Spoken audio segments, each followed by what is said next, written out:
I think one of your articles mentioned that this was an interesting point, I guess, that relates to this one is that like whatever headlines or newspapers or whatever they mention as stories, the West and China has been converging in the last 3 decades. So that's also an interesting point of view. Would you speak more to that? Yeah, that's been my thinking for the last 10 years, that China and the West are sort of on the same path. Many of the problems we see in China, we see in the West too. Concerns about internet censorship, those are coming to be taking place in the West and in China at the same time. The truth is they have the same economic system, basically. China and the West. The political system might be a little bit different, but the economic system and the conditions in which a young person in San Francisco and a young person in Shanghai are living in are extraordinarily similar. Somebody living in Shanghai and somebody living in San Francisco, they're much closer together in economic conditions and outlook on life than somebody living in Uzbekistan and somebody living in San Francisco or something like that, or looking at different times, 50 years previous in China and 50 years previous in the United States. It's very clear that they've converged on each other, and they will continue to do so, despite all the tension between the United States and China on diplomatic tension. There's still a great deal of people moving back and forth. There's trade moving back and forth. These are two countries that are very closely linked, despite the stories you see in the newspaper. They do billions and billions of dollars in trade with each other. Kids in Shanghai are going to eat at Dairy Queen tonight as we speak. So this is the path. China problems are becoming very rare, like unique to China problems.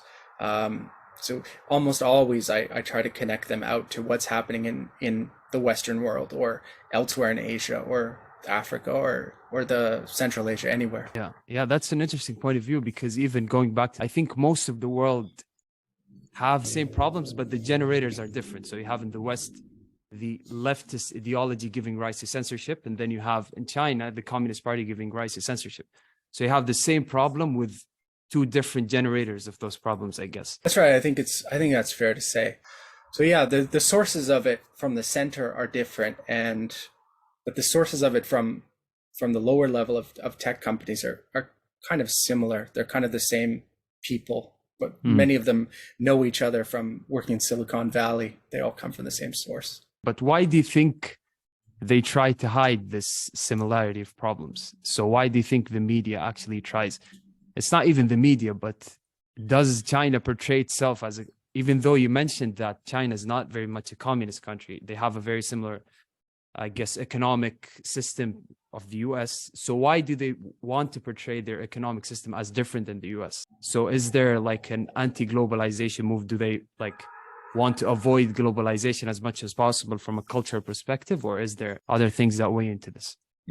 Well, this helps to go back a little bit to 1978. That's when China's economy opened up to the outside world. There were basically two factions there. There were people who were pragmatists, who wanted to basically bring in capitalism right away, basically run like a shock doctrine, like there was in the Soviet Union and Eastern Europe. And then there were people who were called leftists. They were conservatives. They wanted to slow it down. They wanted to say, slow down, we need to keep the state in control of things. We need to stop the influence of the West. So from 1978 through the 1990s, there was this tension between the two groups, the people who wanted to open it up and the people who wanted to hold back. The people who wanted to hold back always constructed the West as the other, the villainous thing. So in all the campaigns through the 1990s and the 1980s, the danger was always westernization. They would use different names for it. They would call it bourgeois liberalization. They would call it spiritual pollution. But the West was always the demon at the door, who the leftists, the conservatives, it's a little strange to call them conservatives. Yeah. we think in the left of the leftists as crazy Exactly. progressives, but in China they were conservatives who wanted to preserve what they had. That they wanted to keep it on a Maoist road. So the West was always the thing that they used to beat up. They said the West brings pornography, the West brings decadence, the West brings hamburgers and makes us all fat. And that undercurrent has sort of continued until the present. So, the present leadership, to justify a lot of their steps they're taking, which are quite economically conservative and are trying to turn things back towards a more socialist route, they will often call on that demon again and show the demon that's at the doorway. Do you want to be like America? Now it isn't really pornography and those sorts of things. It's transgenderism and interracial marriage and gun crime and violence, showing those things. The West is always the demon for the people who want to keep things on track in China. Yeah, that's an interesting point of view, because I think it has I guess some element of truth. Like there is a justification towards their fear, but I guess they've took it to the more extreme level. Like you can take the good out of something, just leave the bad, but Sure. I guess they chose the more practical way to it and just left the whole thing from the beginning.